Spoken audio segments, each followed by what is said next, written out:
Hello everyone. तो कैसे आप सभी? उम्मीद करता हूं बहुत ही अच्छा और बिल्कुल स्वस्थ है। तो चलिए आज का वीडियो स्टार्ट करते हैं और इसमें हम क्या जानेंगे, यानी कि कौन पहले ये वीडियो देखेगा कौन भैया ये बताइए। तो देखिए जो भी स्टूडेंट क्लास 12 12 क्लास में है वे इस वीडियो को देखेंगे। इसमें हम क्या पढ़ेंगे, सबसे पहले जो भी स्टूडेंट 2024 में एग्जाम देंगे वो इस वीडियो को ध्यान से देखें और जहां तक बात है समझ में आने की तो वीडियो देखे, उसके बाद पता चलेगा कि क्या समझ में आया और क्या नहीं आया। ये भैया कैसे पता चलेगा? जब आपके सामने सवाल आएगा, गर्मा गर्म सवाल, यानी ऑब्जेक्टिव हो सब्जेक्टिव हो, और जब सब बनेगा तब पता चलेगा कि कितना मजा आया। तो आइए सबसे पहले हम जानते हैं कि मैं पढ़ना क्या। भैया पहला अध्याय है बातचीत। तो बातचीत शुरू करने से पहले देखिए, बातचीत करने में हर किसी को मजा आता है। शुरू करने से पहले हम जान लें कि इस फिल्म के हीरो कौन है। हीरो कौन है? देखिए यहाँ पर सलमान खान शाहरुख खान कोई नहीं होगा, ठीक है, इतना याद रखें। यहाँ पर हीरो कौन है? बालकृष्ण भट्ट।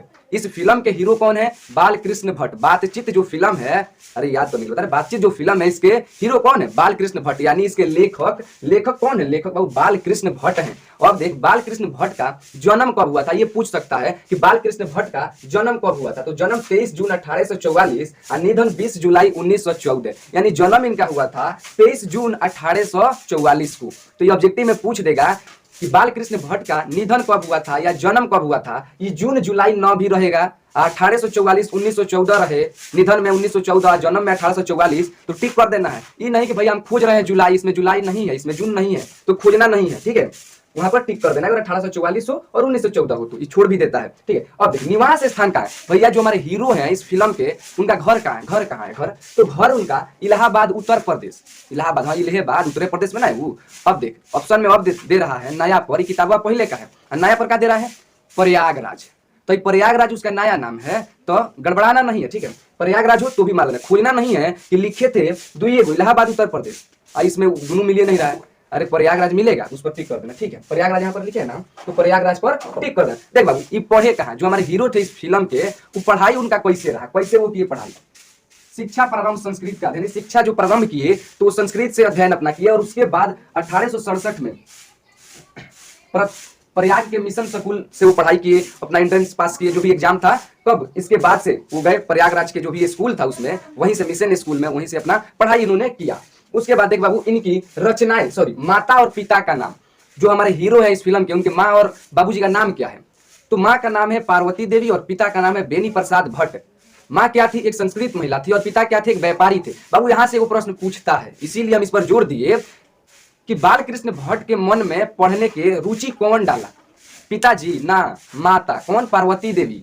यानी कि उन्हीं के वजह से ना बालकृष्ण भट्ट को पढ़ने की ललक लगी, लालसा लगी, यानी मजा आने लगा उन्हीं के वजह से। क्यों? वो एक संस्कृत महिला थी और अच्छे तरह से बालकृष्ण भट्ट को कोई कोई कहानियां सुनाती और उनको बहुत मजा आता, ठीक है। और पिताजी क्या थे? व्यापारी थे। ये ऑब्जेक्टिव है बाबू, पूछा है, फ्लॉप नहीं मार रहे हैं, पूछा है कि बालकृष्ण भट्ट के पिताजी क्या थे, तो यानी व्यापारी थे। तो यहाँ पर होगा व्यापारी, होगा व्यापारी पर टिक कर देना है। अब हम जानेंगे इनकी रचना क्या है। देख बाबू सबसे ज्यादा तो हमको लगता है यहीं से पूछता है, क्लास 10 का हो 12 का हो एग्जाम, यानी कि रचना से जो भी लेखक है उनका रचना क्या है, इसी से ऑब्जेक्टिव पूछता है। 100% है, हर साल पूछता है। तो हम ऐसे लिखे हैं इसको कि आराम से समझ में आ जाएगा। हम एक में कचरा नहीं किए हैं, इनका नाटक अलग लिखे हैं, उपन्यास अलग लिखे हैं, प्रहसन अलग लिखे हैं, तो हम कचरा करके नहीं पढ़ाएंगे इसको। देखिए सबसे पहले इनके रचना में रहस्य कथा, गुप्त बैरी, उचित दक्षिणा। उचित दक्षिणा, दक्षिणा बोलते हैं ना, जैसे गुरु दक्षिणा। तुम हमसे पढ़ रहा है तो गुरु दक्षिणा में क्या दोगे? अरे वीडियो को शेयर करो, वो कुछ चाहिए नहीं, ठीक है, शेयर करना है कि स्टूडेंट और भी अच्छे से पढ़ सके, ठीक है।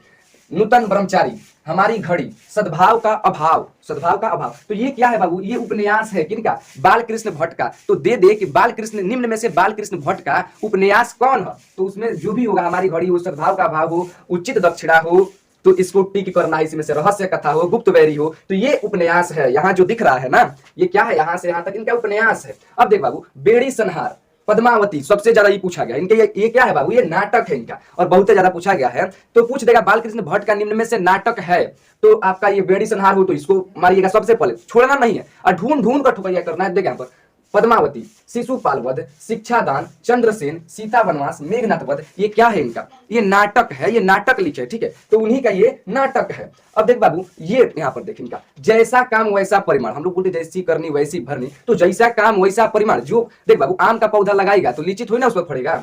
नई रोशनी का विषय, आचार विडंबन, ये क्या है? प्रहसन है भैया। प्रहसन का होता है, प्रहसन यानी हंसी, दिल लगी। प्रहसन यानी हंसी और दिल लगी होता है, ठीक है। तो ये प्रहसन का मतलब प्रसन्नता भी बोल सकते हैं, लेकिन ये अच्छा होगा, ठीक है, हंसी और दिल लगी। ये देखिए यहाँ से प्रश्न पूछेगा, पूछा इस बार पूछेगा, इस बार जो अभी एग्जाम होने वाला है ना, 10 दिन है, इसमें पूछेगा, पेपर उठाकर देख लेना। इनकी यानी कि जो भी बालकृष्ण भट्ट, जो भी नहीं बालकृष्ण भट्ट लेखक हैं इस फिल्म के, हम जो भी बोल रहे हैं, तो बालकृष्ण भट्ट जी 1000 निबंध लिखे हैं, 1000, उसमें से 100 गो बहुते महत्वपूर्ण है, ठीक है, नाम गिनवाए बेवकूफी, वो 100 का नाम गिना तुम लोग से। निबंध यानी भट्ट निबंध माला 2 खंडों से संग्रहित हुआ, यानी जो भट्ट पूछ देगा कि इनका निबंध माला कितने खंडों से संग्रहित हुआ है, दे देगा 2, 4, 5, तो ना 2 पर मारना है, 2 जहां होगा उसको दौड़ा कर मारना, ठीक है।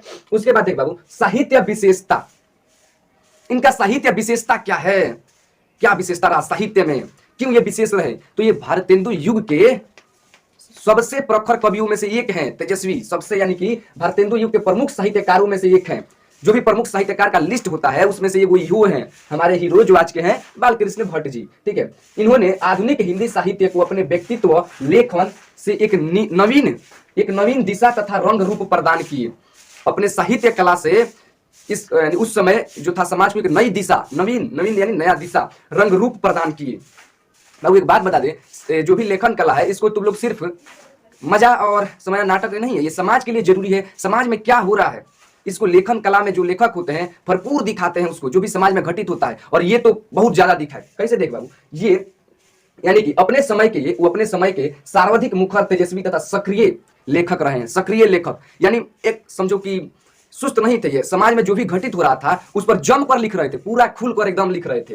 यानी इन्होंने बाल विवाह, स्त्री शिक्षा, यहीं से पूछेगा, बाल विवाह, स्त्री शिक्षा, महिला स्वतंत्रता, कृषि का जो पीड़ा था, जो किसानों का पीड़ा था, अंग्रेजी शिक्षा, प्रेम अंधविश्वास, जो प्रेम में अंधविश्वास छुपा है उस पर, आदि पर ये बात की, आदि सामाजिक विषयों पर खुलकर साहित्य सृजन किए हैं। यानी जो भी समाज का उस समय का विषय था उस पर खुलकर सृजन किया, यानी खुलकर लिखे हैं।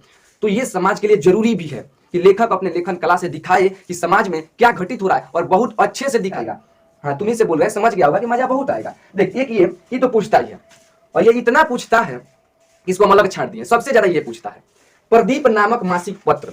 इन्होंने प्रदीप नामक मासिक पत्र निकाला, और कब, तो 1875 में। आई कितने दिन तक चला, लगातार कितने दिन तक लिखते रहे, 33 वर्ष लिखे। कौन, बालकृष्ण भट्ट। तो बोल देगा कि प्रदीप नामक जो पत्र था ये किसने लिखा, किसने नहीं निकाला, और कब निकाला, तो यहाँ पर 1875 में, निकाला किसने, यानी कि जारी किसने किया, तो बालकृष्ण भट्ट जो हीरो है हमारे फिल्म के। 1881 में वेदों की पूर्ण युक्ति समीक्षा की गई, यानी कि वेदों की पूर्ण युक्ति समीक्षा कब किया गया, तो 1881, जहां लौके उसी को मार देना है, टिक।